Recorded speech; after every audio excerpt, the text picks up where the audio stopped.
तो hello guys, कैसे हैं आप लोग। मेरे चैनल ओटाकू हनुमा पे आपका स्वागत है। तो एपिसोड 9 के स्टार्टिंग में हम देखते हैं कि कुछ एल्डर्स आपस में बात करते हैं। उनमें से एक एल्डर कहता है, पहले हमेशा लोग उसकी इज्जत करते थे, अब कोई उसे देखने तक नहीं आया है। तभी दूसरा एल्डर कहता है कि वो तो एक आवारा कुत्ते के जैसे है, और हंसने लग जाता है। ओल्ड मैन चुपचाप वहां से जा रहे होते हैं। कहानी बताने वाला कहता है कि उसकी हालत ऐसी थी कि उसके सीनियर ब्रदर्स उसको नीचा दिखाते थे। हमें दिखाया जाता है कि कोई ओल्ड मैन को उनके फेस पे पंच मारता है। यहाँ तक कि डिसाइपल्स भी उनको तंग करते थे।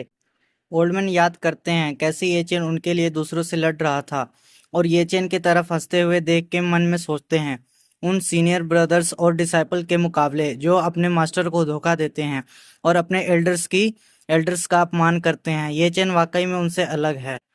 तभी एचेन उस छोटे बच्चे को खाना परोस के कहता है, चलो खाना खा लो। वो बच्चा होते हुए कहता है, मैं कब से इसका इंतजार कर रहा था। वो बच्चा ईगल को अपने हिस्से में से खिलाता है। तभी एचेन पीछे मुड़ता है और वो देखता है कि रेन यांग पीक से सोजिन वहां आती है।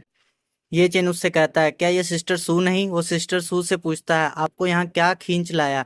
सिस्टर सू यहाँ ये चेन से कहती हैं, मास्टर ने तुम्हें हमारे रेनयांग पिक पे इनवाइट किया है। और ये चेन को इनविटेशन लेटर देते हुए कहती है, अगर तुम्हें कोई दिक्कत नहीं तो कल रेनयांग पिक पे आ जाना। और वो लेटर को पावर के साथ ये चेन की तरफ थ्रो करती है। ये चेन उसे अपने चॉपस्टिक से पकड़ लेता है और कहता है, रेनयांग पीक से इनविटेशन आना, मैं खुश हुआ।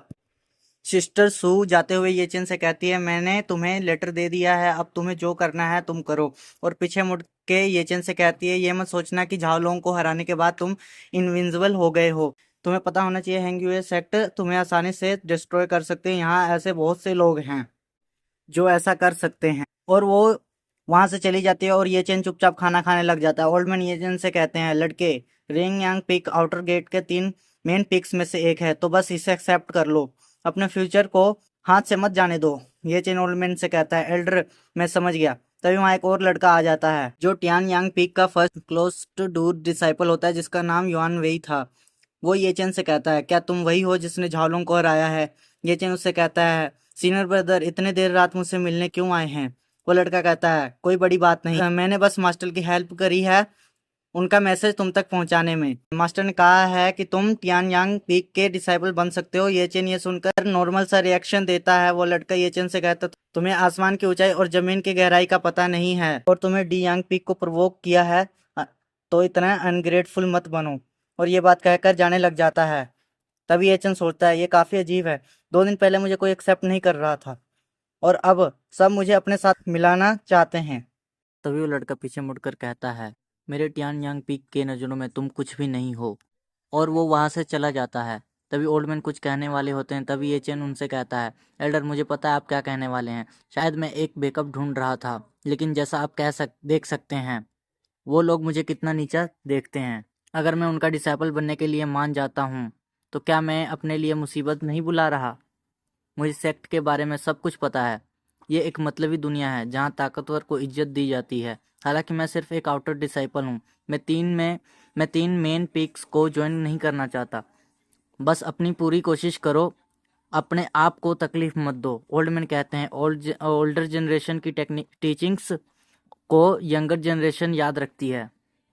उसके बाद हमें दिखाया जाता है, सुबह हो जाती है और ये चेन कल्टीवेशन कर रहा होता है। उसके बाद हमें दिखाया जाता है ये चेन कहीं जा रहा होता है। तभी 3 डिसाइपल्स ये चेन को देख कर कहते हैं, उनमें से पहला कहता है, ये लड़का अपनी पहली फाइट से ही फेमस हो गया, लेकिन इसके दिन ज़्यादा आसान नहीं होंगे। गेहोंग ने उसे इतनी आसानी से कैसे माफ़ कर दिया। दूसरा डिसाइपल कहता है, मैंने सुना है गेहोंग ने अपने डायरेक्ट डिसाइपल्स को जल्दी कल्टीवेशन से वापस बुला लिया और ये चेन को मारने की धमकी दी है। तीसरा डिसाइपल कहता है, फिर तो हमें अच्छा शो देखने को मिलेगा। ये चेन उनकी बात सुनकर कहता है, डायरेक्ट डिसाइपल्स, हाँ। और सोचता है ऐसा लगता है मुझे अपने आप कुछ और जल्दी से इम्प्रूव करना पड़ेगा। उसके बाद हमें वानबाओ पवेलियन का सीन दिखाया जाता है। ऑथर हमें बताता है कि वानबाओ पवेलियन सीधी बात यह है कि हैंगयुए सेक्ट की एक दुकान है। ये सब तरह की चीज़ें बेचती है, जैसे spiritual grass, spiritual liquid, spiritual fruit, spiritual Z, mysterious arts, spiritual tools और भी ऐसी चीज़ें जो सभी कल्टीवेटर्स के लिए जरूरी होती हैं। ये चंद वानबाओ पवेलियन को देख के सोचता है, मेरे पिछले जैंगयांग सेक्ट में भी ऐसे ही मार्शल आर्ट्स की दुकानें थीं और वहाँ का बिजनेस बहुत अच्छा चल रहा था। मैं सोच रहा हूँ हैंगवे सेक्ट के इस वनबाव पवेलियन में कोई ट्रेजर होगा भी या नहीं। चलो पहले अंदर चलते हैं। वहाँ एक केयरटेकर कुछ हिसाब कर रहा होता है। ये चेन जाकर उसे ग्रीट करता है। वो केयरटेकर उसे कहता है तुम्हें जो लेना है खुद ले आओ, लेकिन लड़के कुछ चोरी मत करना। ये चेन कहता है मैं ऐसा नहीं करूँगा सीनियर, और वो अंदर चला जाता है। अंदर जाके कहता है ये तो एक्स्ट्रा ऑर्डिनरी है, और उसकी नज़र फायर लोटस पे पड़ता है। तभी एपिसोड 9 यहीं ख़त्म हो जाता है। तो मिलते हैं अगले एपिसोड में।